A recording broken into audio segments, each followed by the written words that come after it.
சமையல். இனிப்பு அவல் எப்படி பண்றதுன்னு பார்க்கலாம்.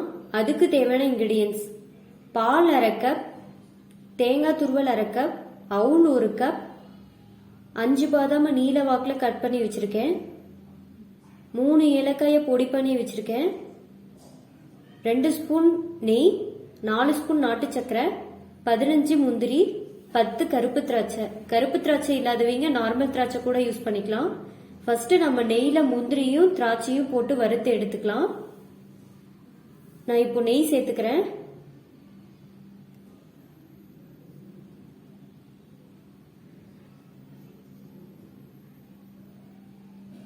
இப்போ நெய் நல்லா உருகிடுச்சு.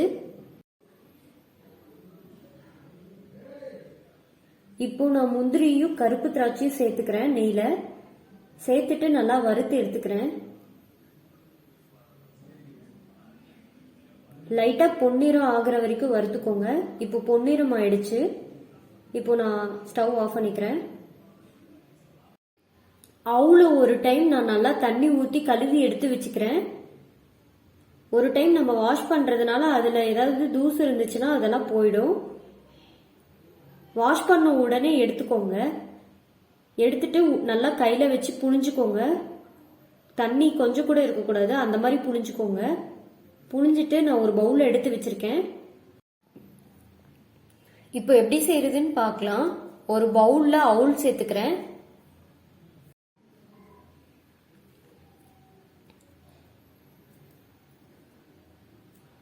சேர்த்துட்டு துருவன தேங்காய் சேர்த்துக்கிறேன்.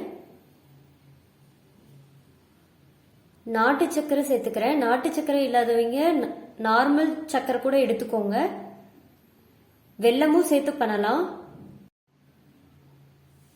கொஞ்சமா பால் சேர்த்து நல்லா கிளறிக்கோங்க. ஏற்கனவே நம்ம தண்ணியில வாஷ் பண்ணனால அவுல் கொஞ்சம் ஈரமா தான் இருக்கும். நம்ம நிறைய பால் சேர்த்துட்டோம்னா நல்லா இருக்காது. நம்ம கொஞ்சம் கொஞ்சமா சேர்த்துக்கலாம். அதுக்கு தேவையான அளவுக்கு கொஞ்சம் கொஞ்சமா சேர்த்துக்கலாம். சேர்த்துட்டு பத்தலைனா மட்டும் கொஞ்சமா ஆட் பண்ணிக்கோங்க. சப்போஸ் கரெக்டா இருந்துச்சு அப்படின்னா அதோடய விட்டுருங்க. ஏலக்காய் தூள் சேர்த்துக்கிறேன்.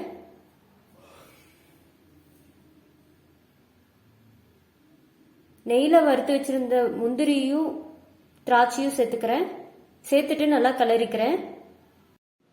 இந்த ரெசிபியை ஈஸியா 5 மினிட்ஸ்ல குக் பண்ணிடலாம். இந்த ரெசிபியை குழந்தைங்களுக்கு நம்ம ஈவினிங் ஸ்நாக்காவும் செஞ்சு தரலாம். அவங்களும் ரொம்ப விரும்பி சாப்பிடுவாங்க. காலையில பிரேக்ஃபாஸ்டாவும் இதை சாப்பிடலாம்.